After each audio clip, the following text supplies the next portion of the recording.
key. Bigger, better things. Ooh, yeah, walk up on my sleeve.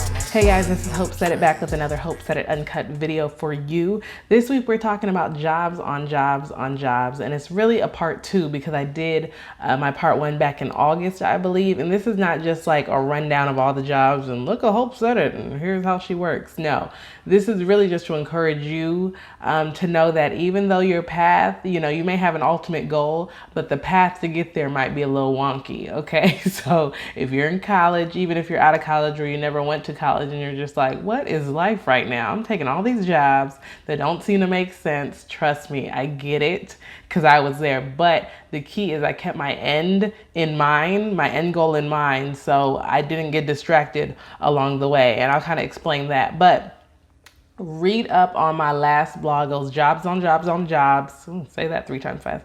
Jobs on jobs on jobs. Part one. But this one is part two. And I think I left part one off when I was in college and I did the cart job.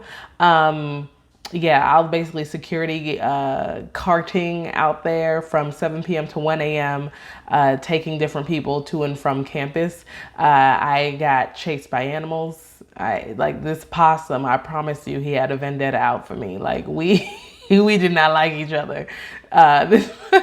So like, I'd park my car somewhere and that possum would come running. Like I had to literally get out my cart and run on foot because the possum and me were just going at it. Like I thought possums were supposed to be scared. You're supposed to be like, and it runs. I was just like, go, shoot, get away from here. And it just started charging and I was pushing pedal to the metal on my cart, but my cart only goes like 10 miles per hour. So I was like, forget this. And I ditched the cart and just started running. So yeah, that's a little humbling. I was like, what is life right now?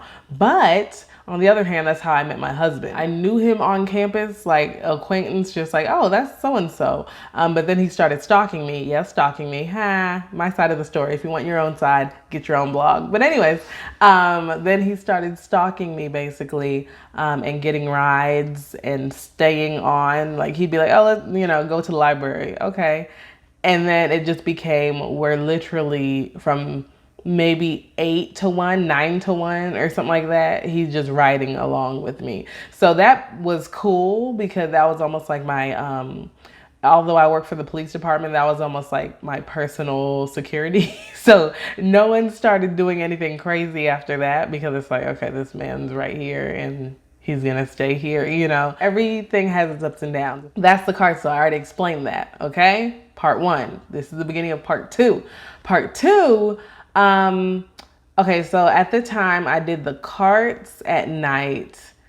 And then for some reason I was like, you know what? I need another job. Saturday, my weekends are like too free. So I went ahead and applied for 24-hour fitness. I saw an ad or something online. I saw an online, opening for 24-hour receptionist or host, whatever you call the front desk person. So I, applied to be that. I had like no kinesiology training. I didn't think it mattered. I was just like, listen, I see that it's XYZ an hour. I need that money.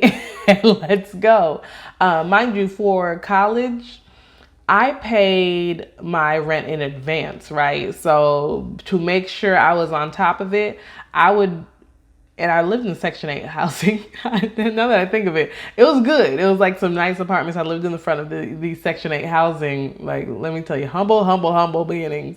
But it was a cute apartment to me. But I would pay my rent like for the semester so that I didn't get stressed during the semester trying to like, oh, I got to pay my rent and this and that. I just like hustle during the summer and then save my financial aid and everything like that. And then I just put that towards my rent. And then everything else I made was profit. So that's probably why I took so many other part-time jobs, because I was like, anything after this is profit. So let me just keep on stacking up. I just became really good at saving in college because I had a lot of things going on and I didn't really have that much financial support.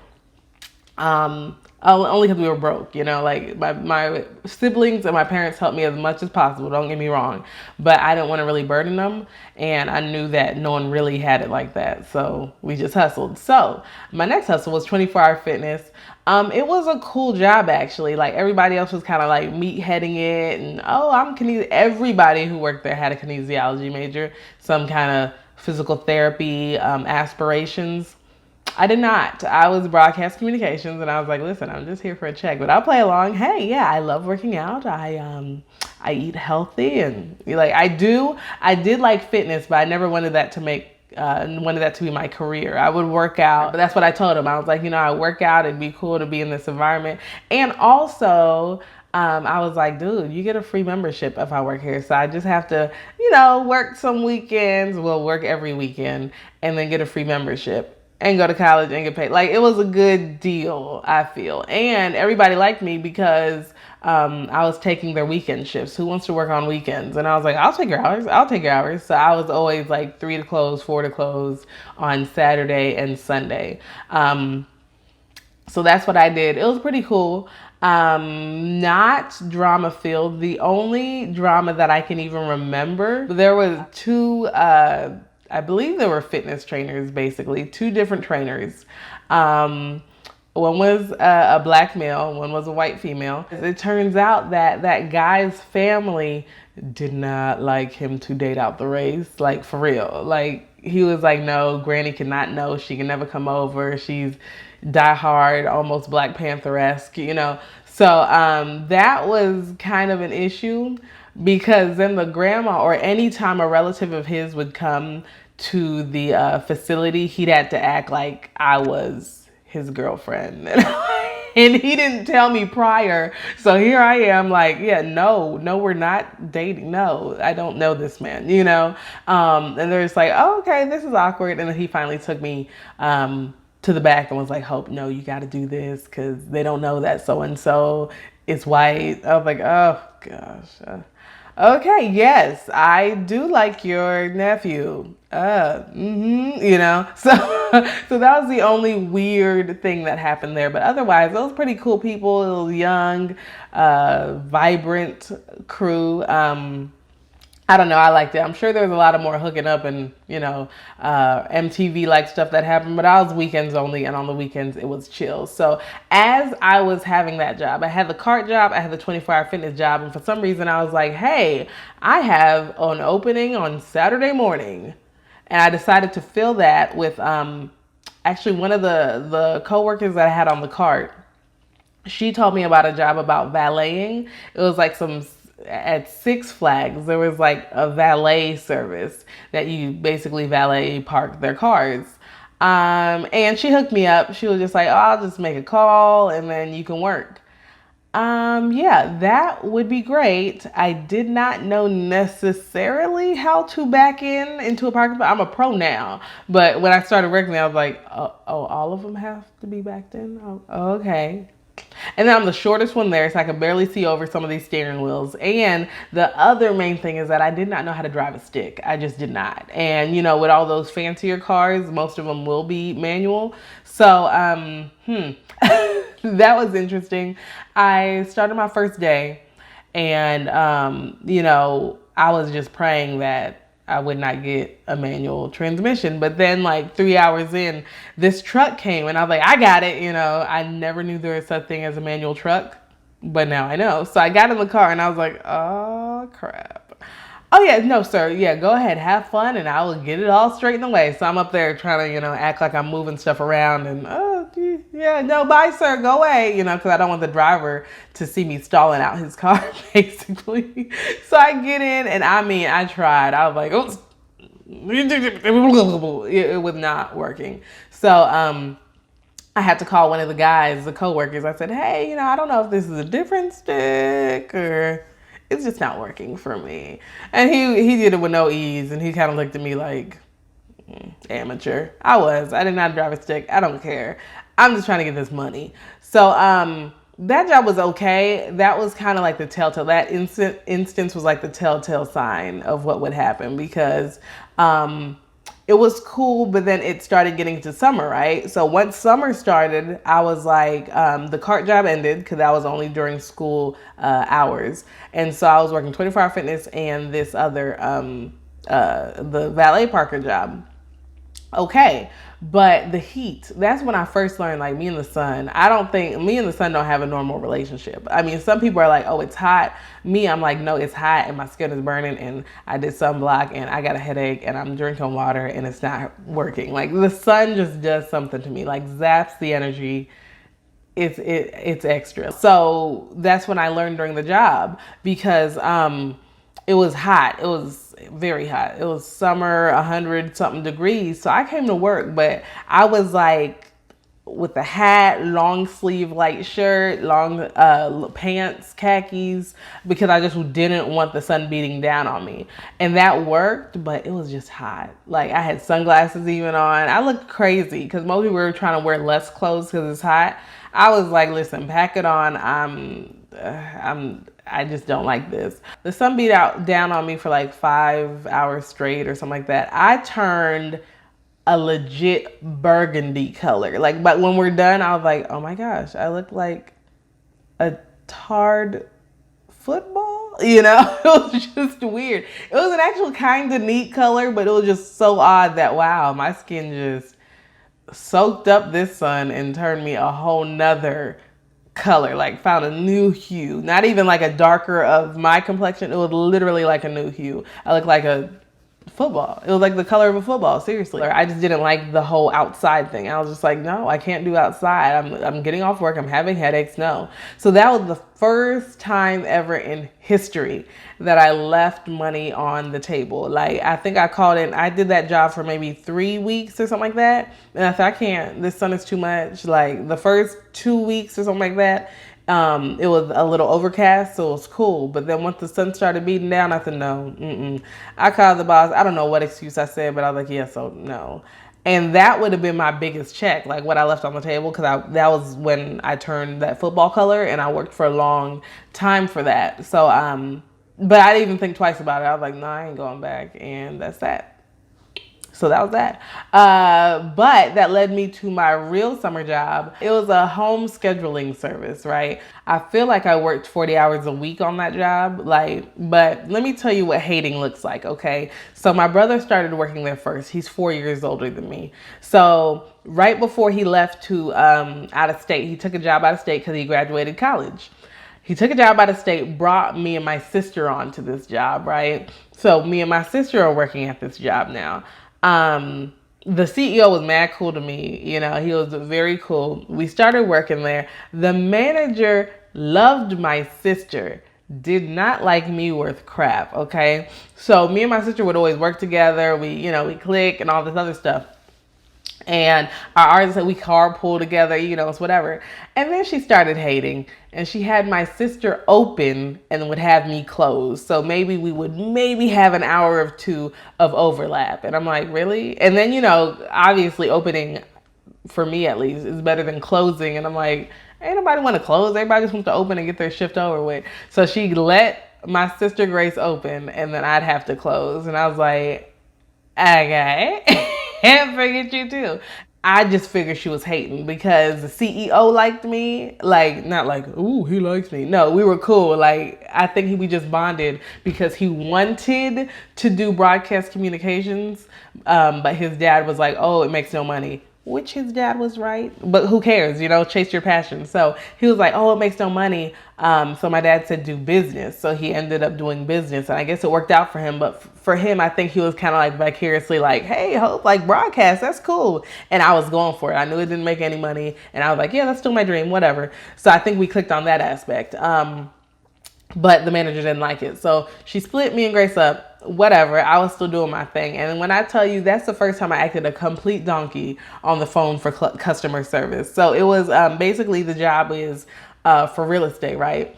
your real estate and your real estate agent, and you call this company, which is us, to schedule a home, and then we go ahead and give you access to the home, give you the code to enter, and then we in turn also call the homeowner, and we're like the liaison between the real estate agent and the homeowner, so that you can see the house. And I feel like there's like automation that that does the job now. We were a scheduling service. So some real estate agents are real janky. I don't know if they think I'm their servant or what, but I feel like they didn't realize how much power I could have.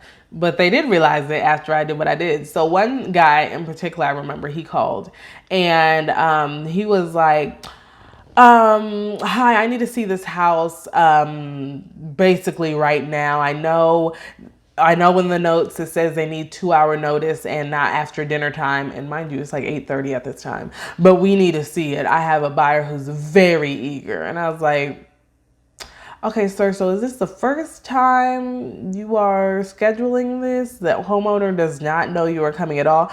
That is obviously why I'm calling you. I was like, ooh, I like this. No, keep on being a jerk. It feeds me. So, and then he kind of like, when I was about to ask another question, he was like, so yeah, like, we need it now. So can you just do what you do and tell me what the code is? I said, yes, sir. Click. No, sir. They said they will not have a showing today. When I tell you, he was like, oh, you didn't even call. I said, I clicked over.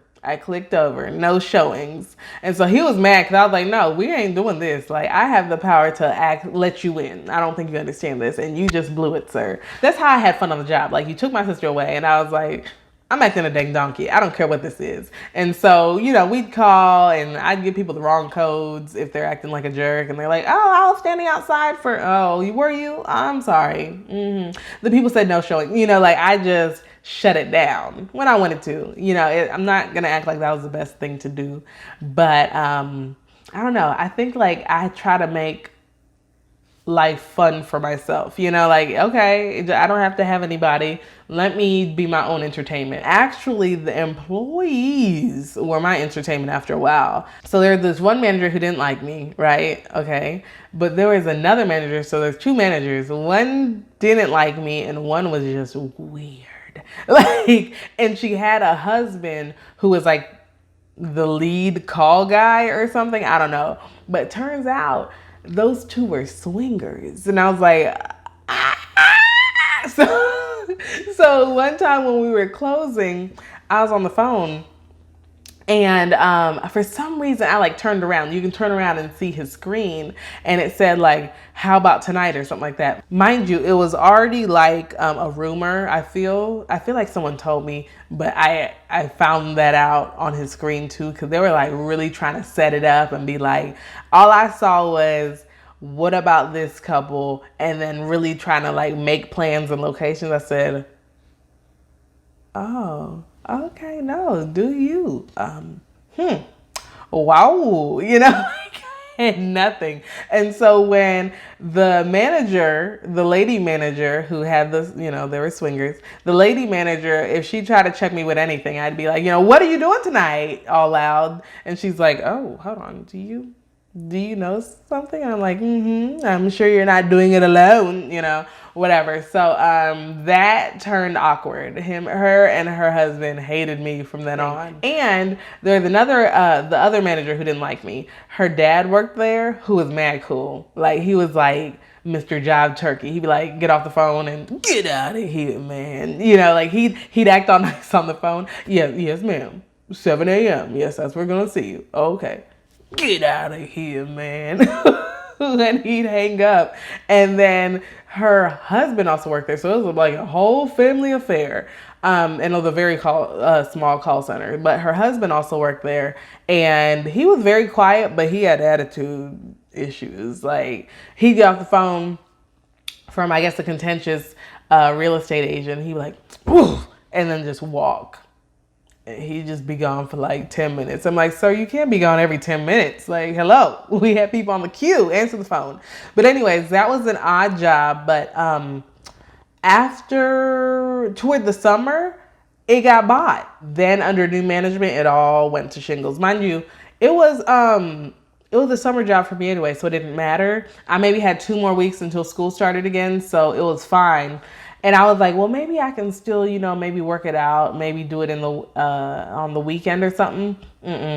They came over, our dress code changed. I used to wear like, dang corduroy pants and whatever jeans, it didn't matter. Who cares? No one's seeing us. No one's visiting our office.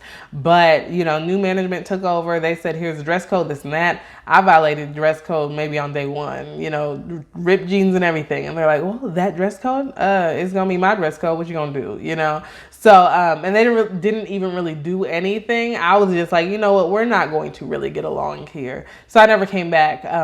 Once I started school, I don't even know how I put in my 2 weeks. I was just like, and I'm out. So that was that. I maybe put in my 2 weeks, so I'm not that kind of employee. But yes, that was that. Then I went back to school. When I went back to school, I said, oh my gosh, I've been doing these odd jobs. I do work study. I do this on the weekends. Like, I need stability. By the grace of God, when I tell you by the grace of God, turn to your neighbor and say by the grace of God, I was able to get the President's Scholarship. So I applied for the President's Scholarship, and that gave me $5,000 a semester. So I went ahead and just paid, I think this was junior and senior year. So it gave you $5,000 for junior, $5,000 for senior, something like that. I don't know. But either way, I just paid off the rest of my rent. Like, the end, like prepaid rent. I was like, I need that because I just don't want the stress of, oh, rent's due, this and that. I'll deal with that. I want to pay all my rent. And so I wanted a stable job. I didn't want to work 5 million jobs anymore. I wanted a stable job, and so I decided, I looked in the newspaper. Even at the time, newspaper ads was like really old. So for some reason I was in class and I saw a newspaper ad, our school newspaper, and it was, hey, blah, blah, flexible, Monday through Friday, closes at 9. I was like, this sounds amazing because I take morning classes. So I went on the interview and I really didn't even know what I was doing. I was like, what do y'all do? Okay, yeah, I can do it. I'm a very dependable person, and what is this job? And so it turns out it was a certified flood researcher. Basically, you look at FEMA maps all day and determine whether a property is in or out of a flood zone for flood insurance purposes. So you literally have to take a test and get certified. Like, I'm a certified. Well, I'm sure my certification has expired, but I was a certified flood researcher, and that was a fun job. I mean, like, you just chill, you're in your cubicle, listen to music, looking at FEMA stuff. Oh, this is that, and then you submit it. It's cool, and it worked with your hours. Like, that's the job where literally, if you had a class, you could go before your class, go to class, come back after. Like, they worked with you, and it was really cool, and the money was not too shabby for college. It was cool. And I even got my now husband, then boyfriend. Were we together? I don't know. Then friend, whatever. Either way, I got him on that job too. So we were both working there. And it was probably the most stable, cool job there was. No drama. Well, I mean, there were employees where it's like, did you know about him? But it was just cool. It was a really cool job. From there is where I had my internship. So I had my first internship in news when I was working there. Which was kind of hard to juggle because, internship, I'm like, yeah, this is so fun, but you get $0. And so I had to kind of finagle getting more experience, but not getting paid for it. And that's why I thank God for that President's Scholarship, because I didn't have to worry about rent. So if my hours dipped a little for the flood researcher job, it was fine. But internship, that was cray. Like, I loved it. And that's when I was like, yes, news is what I want to do. There was a main reporter who took me kind of under his wings, and he was awesome. I worked with a lot of producers and reporters as well. Like, I just wanted to go out. I was like, let me just see the world through y'all's eyes. What do y'all do? And so there were even a lot of photographers who would be like, hey, come with me. One time there was a photographer, he's just awesome. He took me and he said, let's go to downtown. I said, okay, let's go downtown. And he was just looking and he was like, yeah, I like to, I don't know, go out there with the abandoned homes and the homeless people and just see, what's going on. And I was like, that's odd, but okay. From that internship though, is when I was able to they hired me on as a production assistant. So I stopped my flood researcher job after that and became a production assistant because the pay was good for that as well. We would even meet some famous people. We didn't meet them, but you get to see them. Like we saw Deion Sanders. He was mad cool. When he was married to Pilar, we saw her. She was okay. But I remember this one time. It was so crazy and so surreal. So I was in my car and I just finished bumping not Read Your Mind. It was boo boo boo boo boo boo boom. Vines. Yeah. I Can Read Your Mind. It was I Can Read Your Mind. I don't know. But anyways, boo boo boo boo boo boo boo. That's what I was listening to on my iPod. And it was even older at the time that I was listening to it. But anyways, I was just like, yeah, Vine, woo. And so I get out the car and then I'm doing teleprompter. I'm in work, I'm clocked in, and I'm doing the teleprompter. And the anchor, it's a pre-tape show. The anchor is saying, hey, and now we have a special guest that will sing for us, Avant. And I was like, okay. And you're doing teleprompter. You're just like trying to make sure that no one's trying to yell at you for being too slow because they can't read. But anyways, you read it. I was doing this and I was like, Avant. Okay, that's weird. And then you kind of heard mumblings. I heard someone say like, did they say that right? And I was like, Avant. Avant's here? I just finished listening to you. So, like the teleprompter is kind of in the back. So he's kind of looking like, who is talking? And thank God someone knows me here, because everybody else is Caucasian. So obviously I'm screaming like a crazy black person. And so he was kind of like, huh? And I was like, I just finished listening to you in the car. He's like, oh, I appreciate the love, whatever. And so she was like, okay, Hope, what is it? Avant? Oh, okay. And I was like, yeah, it's not Avant, it's Avant. So he got more comfortable and that was good. This one cameraman, the lead cameraman, he would get a fired up. He like bust through the door, another black man, and he was like, my N-word Avant. And I started like, I was like, why? Hey, listen, Avant, you got love from us at least. So I think as ghetto a hood as that seemed to everybody else, I felt like Avant was like, okay, I'm not like totally out of it. I'm not washed out. These people know me. This girl just bumped me, So, I don't know. That stuff like that was cool. We also saw, don't get me to lying. Zero? Gorilla Zoe is what it is. Cause, you're in your own echo, whatever. That's the song he was singing. Ooh, he took a lot of takes. So the song was so low. And I was like, oh my gosh, you must be a bass.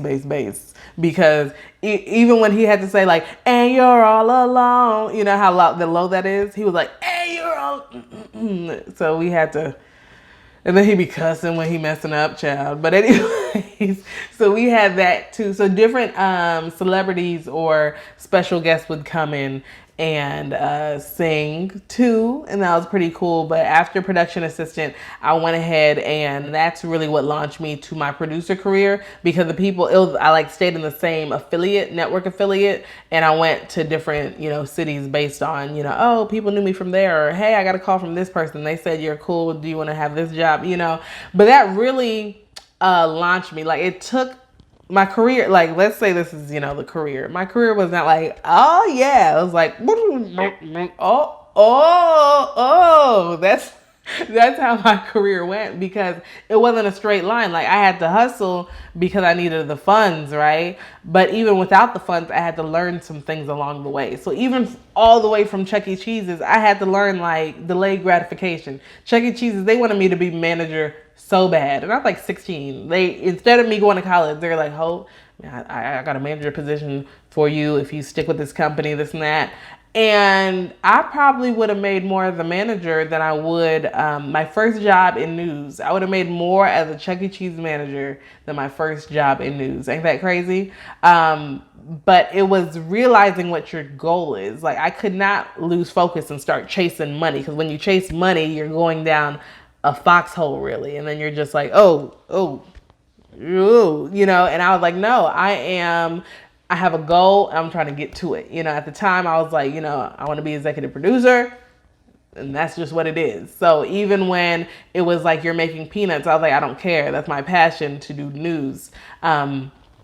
So just don't let money kind of make you greedy, and lose focus of what your ultimate goal is. Every job I had was really just a tool, a resource that I needed to meet my end goal. Even though if I went full-time somewhere, even if it's like, oh, this seems like a cool job, or oh, the glitz and the glam of being a production assistant, I could just want to meet famous people all day and I'll stay as a production assistant. No, like they already rich. Let me get to where y'all trying to go.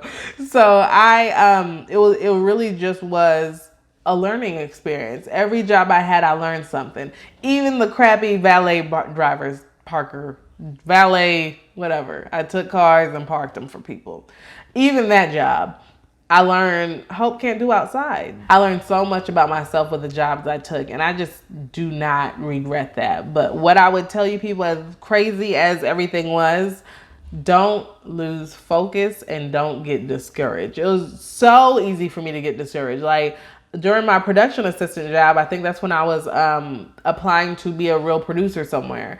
And, there'd be, no's everywhere. And I'm like, golly, am I stuck at being a camera and teleprompter person like all my life? This is whack, And then you're thinking, should I have been a Chuck E. Cheese manager? Hello. Are they still there? Is the offer still on the table? Stay encouraged and know that this is just a platform. This is just for you your resource to take care of what you need to, and then you'll level up, and it is a road. Don't think that necessarily after college, depending on what you do, don't think necessarily after college, oh, the money is coming. No, it took me a while to get to where I'm just like, okay, I'm good, after college, to where I'm not getting paid like a high school teenager. My first job, I was making peanuts. My second job, I was making pecans, like maybe not peanuts, but it was still pecans and not what you were supposed to make. And I could probably still make more working at Target full time at that time. Even my third job after college, walnuts, is that even better than pecans? I don't know, but it was whack. I was like, I'm getting exploited. This is some bull, but patience is a virtue. And if you just keep on trusting God, it was his path and I just had to listen. If I went ahead and jumped ship, there were a couple times, even with my third job after I stopped this jobs on jobs after I got my first job. Like, I'm not talking about my career necessarily, because email me if you want to hear that, but I was just talking about the road to get to my careers. But even when I had my career, there was a job where I was like, oh, this is for the birds. I gotta stop. This man is like exploiting me, and no, I need to get paid more than this. But then I got an opportunity to make $15,000 more. Someone just called. It was mine. They were just like, hey, this and that. I already know you. The job is yours. If you don't listen to your intuition, if you don't listen to your Holy Spirit, you call it conscious, whatever. It's the Holy Spirit guiding me. I would have probably been like, yeah. But what happened was I just got a sinking feeling. I was like, no. And that guy, and I'm still cool with the guy today. And he was like, what? And I was like, no, I don't want the job. That was maybe a year and a half or 2 years before I actually got my real job that was more than that person was asking. It was something I actually wanted to do. So just saying, keep the faith. Like, when you're in it, you're like, girl, be quiet. I know. I used to be there, and I used to see all these, try to get encouragement. And I'm like, easy for you to say. It's not easy for you to say. It's easy when you're out of it, yes. But even when you're in it, I have been in it. Just know that stay with it. Stay encouraged, okay? Stay humble, okay? Because it is humbling. Keep on working hard no matter where you are. Because if you can't do good with the little you have, who's going to trust you with a lot? Who's going to give you a great career if you worked at this place and you couldn't even listen to your boss then, I'm not going to preach. I'm just saying, like, a lot of people want to get here, but they don't want to do the work to get here. There's going to be a lot of things along the way, and you just have to take it. Get in here. Just keep your eyes up here. but it's gonna be some mess probably to get there, and it's okay. But just keep on doing your job diligently. Be a good worker no matter where you are. Wow, that was the whole message, but I just had to tell you guys this because I want you to start your week right. I know this is posting on Sunday rather than, my Friday, but I told y'all before, if you follow me on social media, you would have saw that I was like, no, I can't do it on Friday this week because I've been promising my boys to do ornaments, put up the tree ornaments, and I was like, family first. I'm sorry. I love y'all, but I gotta take care of my boys. I'm not going to have a blog or podcast the week of Thanksgiving, so that's why I kind of wanted to leave you guys with this and come back with something real fun after the holidays. So guys, I will see you later. Be sure to check out my blog post, HOPEsaidit.com. I have something every week, so look at the past ones. Look forward to the present ones. Put your email address in so you can subscribe to it so that it'll go straight to your email address and you'll know exactly when I publish it. Also follow me on @HOPEsaidit everywhere, Facebook, Instagram, Twitter, and at HOPEsaidit. I don't know. I'll see you then, right? I will talk to you guys later. Have a happy Thanksgiving, and I'll see you the week after. Bye. Why is my son looking at me? Boo, boo, boo, boo, boo, boo, boo.